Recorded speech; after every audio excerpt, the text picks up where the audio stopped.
What's up, YouTube? It's your boy Nash here. Welcome back to the channel. Excuse me. Now before we get started with today's video, the road to 200 subs has now come to a close, and we are now on the road to 500 subs. Who knows? Maybe we might hit 500 subs by the end of the year. Only time will tell. But as I have said in previous videos, if this channel does get to 500 subs, I will open up this Korean LOB booster box in its entirety on the channel that I got from my partners over at Collector Store. So be sure to check them out. Link and address will be in the description below. By checking them out, not only does it support them, it also supports the channel, and I would greatly appreciate it. On the hopes of potentially pull a Blue Eyes White Dragon, a Red Eyes Black Dragon, a Dark Magician, a piece of Exodia, Monster Reborn, Pot of Greed. The possibilities are out there.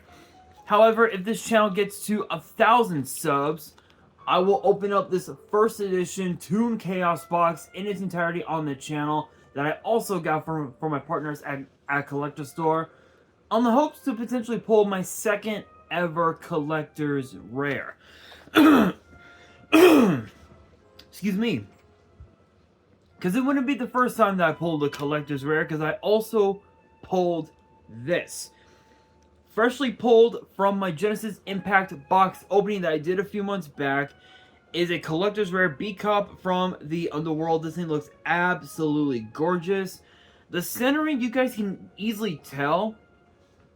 You guys could easily tell the centering is off from the top to the bottom. There's like maybe a couple of white dots on there, but honestly, it's a pretty solid 10. It's a pretty solid 10. Maybe even a solid 9. Who the hell knows? But with that being said, if you guys want to see those boxes get opened, maybe you guys want more episodes of WWE's Biggest Issue. Maybe you guys want more episodes of Yu-Gi-Oh's Biggest Issue, deck profiles, card discussions, WWE topic videos, or maybe, just maybe, you guys want some premium live event predictions and results. Well, if you guys want all of that and more, my channel is the place to be. So if you guys are new to the channel, and I know that a lot of you guys are, make sure you guys subscribe to the channel, turn on the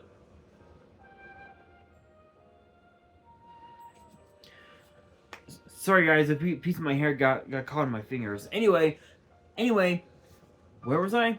Oh, right. Anyway, if you guys are new to the channel, and I know that a lot of you guys are, make sure you guys subscribe to the channel, turn on the notification bell, smash that thumbs up button on this video, and as always, make sure you guys follow me on all of my social media. My ads will be in the description below, as will the info to my fan mail. It will also be in the description as well.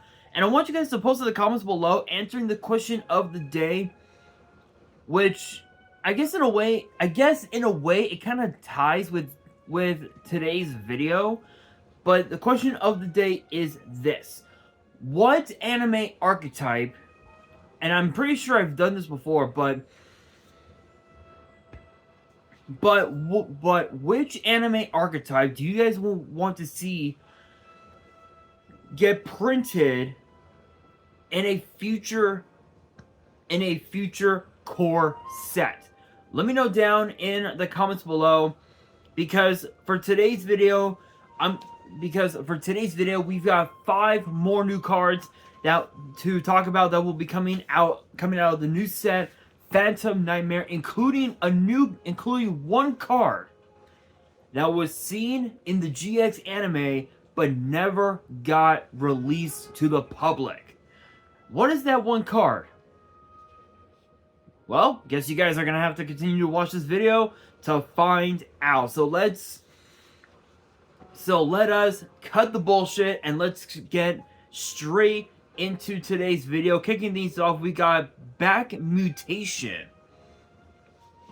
Yeah, Back Mutation, which is a normal spell, and the effect obviously is a once per turn, which reads, which reads, tribute 1 fusion or synchro monster. Special summon a monster with the same original level from your deck, but return it to the hand during the end phase.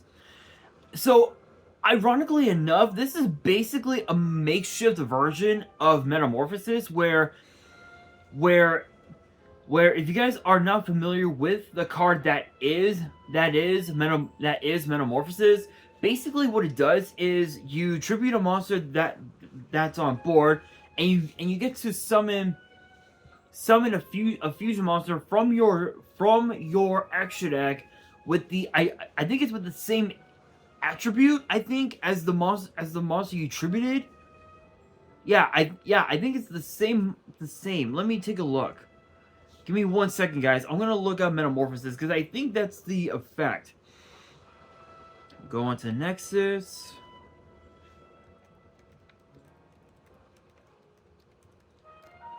Give me 1 second, you guys.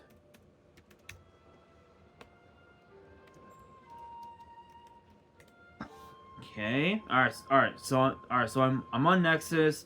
Let's go deck. We'll pick this deck.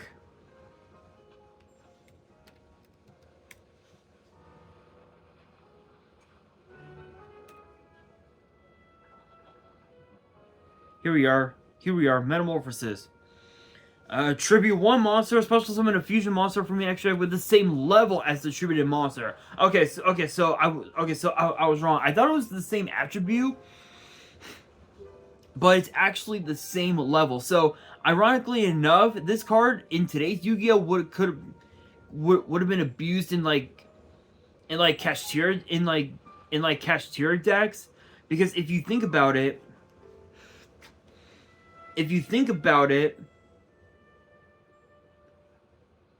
with a deck like Kashtira, if this will... There. Okay, so let's see. Let's go all cards. Monster cards. Category fusion. We'll go level 7. Go all. And now the search. So Kashtira with Metamorphosis, you could summon pretty much literally any 7-star fusion you could ever dream of. You could summon cards like Red Eyes Slash Dragon, Twin-Headed Thunder Dragon, Saint Joan, which is a dumb card that you don't want to summon. You could summon Sky Galloping Gaia the Dragon Champion, or Gaia the Magical Knight of Dragons, or even the original Gaia the Dragon Champion. Cyber Ogre 2, which is another pretty crazy card that you could summon. Last Warrior, maybe? No, I think Last Warrior is an 8.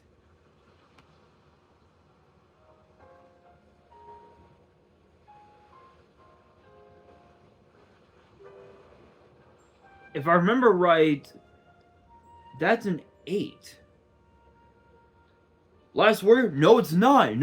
It's actually a level 7. So funny enough, Kashtira. So if Metamorphosis was in Kashtira, you could summon Last Warrior from another planet, and your opponent wouldn't be able to do jack shit.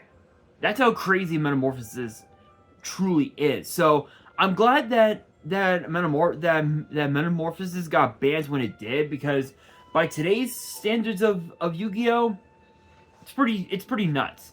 So this card, back mutation, is basically a makeshift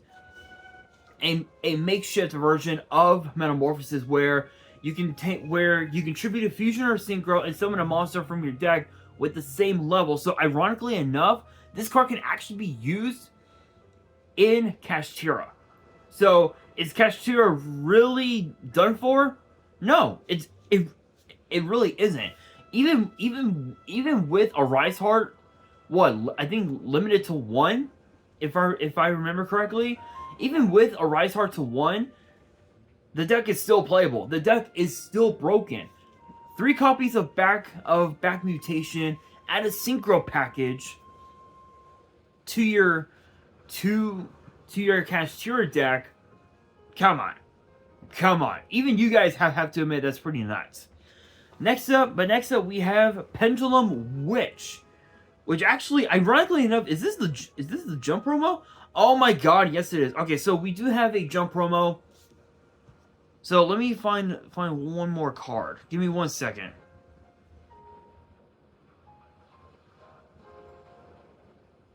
Here we are. So I made a slight faux pas. I apologize. Forgive me, guys. I almost forgot that there was a jump promo that I needed to talk to you guys about on the channel. So today's video, 5 new cards in Phantom Nightmare, 1 new jump promo. Let's talk about the jump promo really quickly. It's known as Pendulum Witch, which is a 3-star Earth spellcaster pendulum, naturally. 1500 attack, 800 defense. Its pendulum scale is 8, and the pendulum effect is a once per turn, and the first monster effect is a once per turn. The pendulum effect reads, if a face-up fusion synchro and or exceeds monster you control is destroyed by battle or an opponent's card effect, while this card is in the pendulum zone, you can add 1 pendulum monster with the same original type as one of those monsters from your deck to your extra deck face up. So this is basically a really great way for you to pendulum summon really quickly just by using this effect.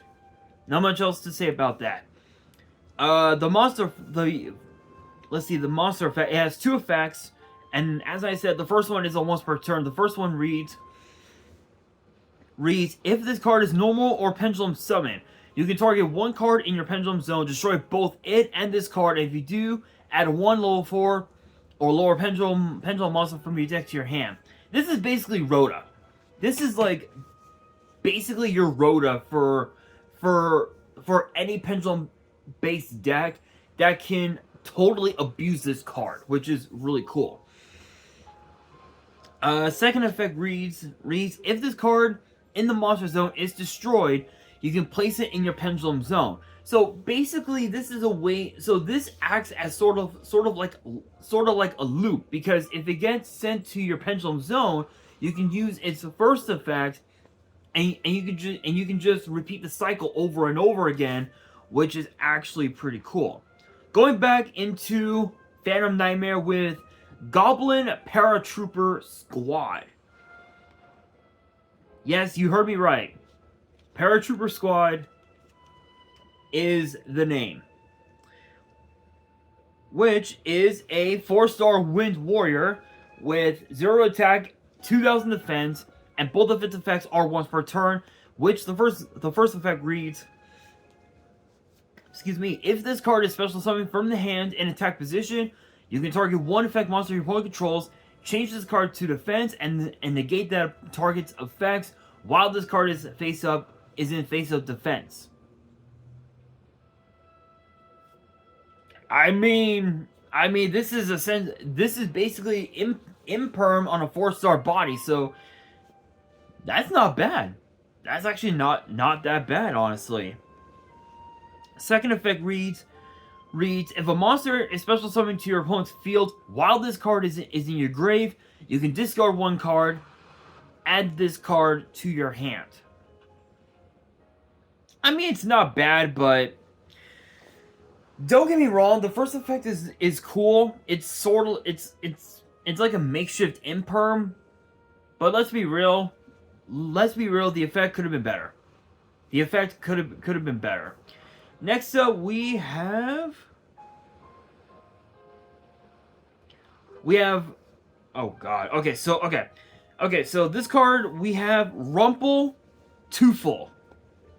Rumpel Teufel, I believe is how it's pronounced, which apparently it's German for the devil or Satan, where the word Rumpel is also seems to be rumble in German. So I don't speak German, so shout outs to all of my viewers in Germany. Shoutouts to you guys. I apologize if I butchered these two words, but Rumpelteufel is a normal trap, and both of its effects are once per turn. The first effect reads, declare one monster card's name.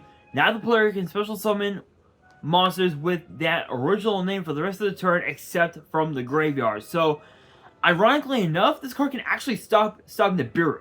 That's actually pretty cool. It's cool because you're special summoning it to your board. So if you flip, if your opponent chains Nibiru to your 5th summon, you can flip this card up, call Nibiru. Guess what? They can't summon Nibiru whatsoever. Another card that can also